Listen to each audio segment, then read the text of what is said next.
মেয়েদের ধর্ষণ করা ছেলেরা বা ছেলেদের, হ্যাঁ, মা বোন মানে না, মেরে ফেলে দেওয়া, ধর্ষণ করে, হ্যাঁ, সরকার, আমি মনে করি সরকার সকলের ফাঁসি দেওয়া উচিত যারা এই কাজ করে।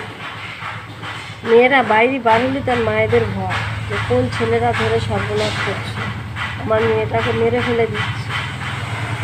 যারা যারা এরকম করবে তাদের ফাঁসি দেওয়াই উচিত।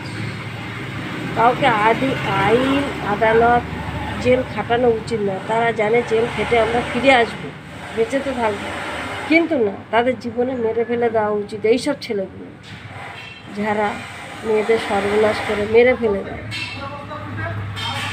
পুরো ফাঁসি দেওয়া উচিত। তাহলে দেশটা একটু ভালো থাকবে, মেয়েরা একটু স্বাধীনতা পাবে, মেয়ের মা বাবারা শান্তি পাবে। আমি তো মনে করি এইসব ছেলেদের পুরো ফাঁসি ঝুলে ফাঁসি দেওয়াটাই অনেক ভালো। জেল আইন আদালত এগুলো করে কি হবে? সেই তো ফিরে এসে আবার করবে। এগুলো করার কোনো মানে হয় না। যার জন্য ছেলেরা ভয় পায় না, তাদের একেবারে মেরে ফেলে দেওয়া উচিত।